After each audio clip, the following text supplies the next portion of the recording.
Hello everyone! Welcome back to my YouTube channel. It's me, Ai.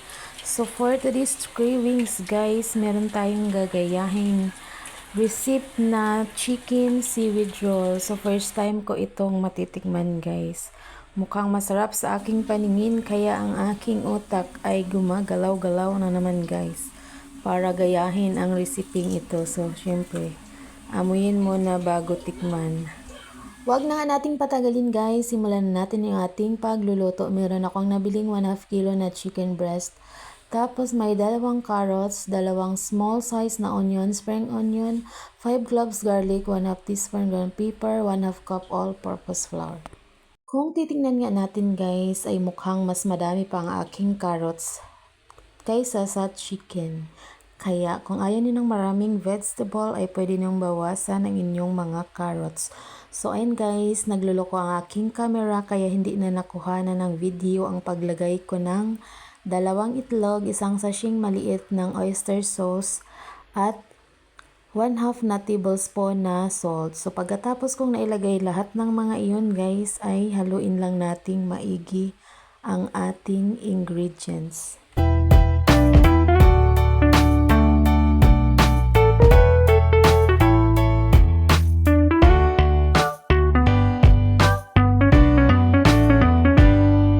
Pagkatapos ko ngang haluin yung ating chicken mixture ay ililipat ko siya dito sa plastic para mabilis lang yung paglagay natin doon sa ating pambalot na seaweed sheets or nori seaweed sheets.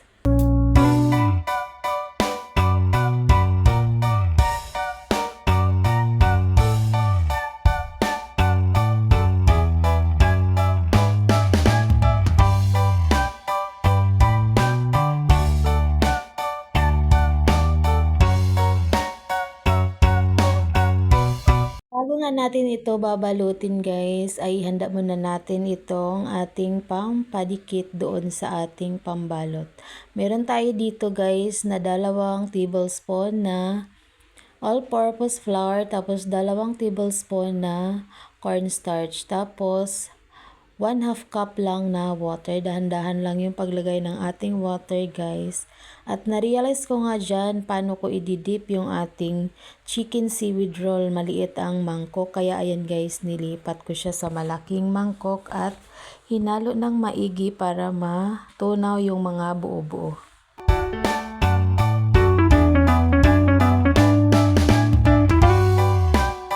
So, ngayon simulan natin yung ating pagbabalot guys. So, ilagay lang natin yung ating chicken mixture dyan sa may magaspang na bahagi ng ating seaweed sheets. So, ginupitan ko lang guys ayun sa gusto kong laki na mangyaring ilagay dyan sa ating pangbalot. So, ganyan lang guys ang pagbabalot. Napakabilis lamang at ilalagay yung natin yun sa bandang dulo ang ating ginawang pangpadikit para hindi bumuka yung ating chicken seaweed roll. So, ganyan lang guys, kabilis.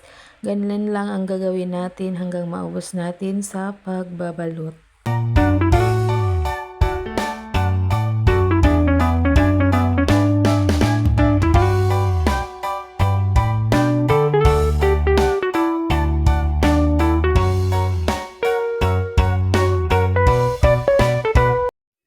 And guys, natapos na nga tayo sa ating pagbabalot. So, 10 piraso yung ating pambalot. Kaya meron tayong konting sobra. So, pagkatapos balutin yung ating chicken seaweed roll guys, ay gugupitin lang natin yan sa 3. Bali, 30 piraso yung ating magagawa lahat.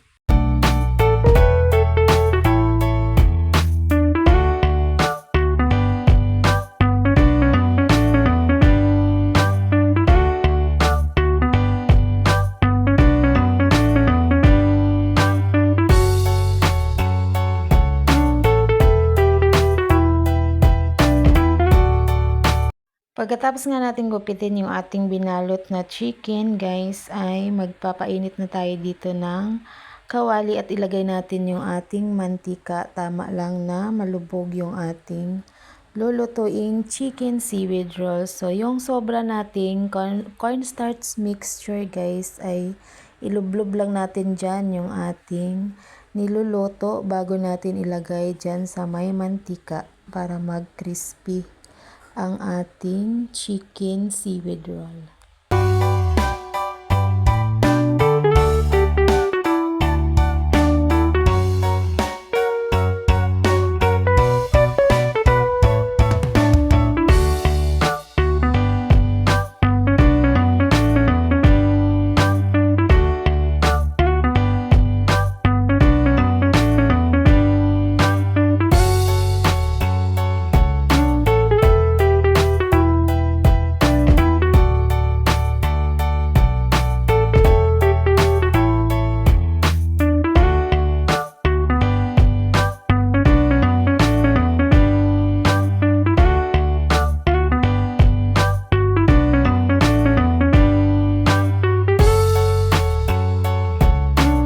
Ayan guys, tapos na nga natin lutuin yung ating first batch ng ating chicken seaweed roll. Tapos ayan, excited ang buntis na tikman kung ano ang lasa. Actually guys, parang lang naman tong lumpiang Shanghai.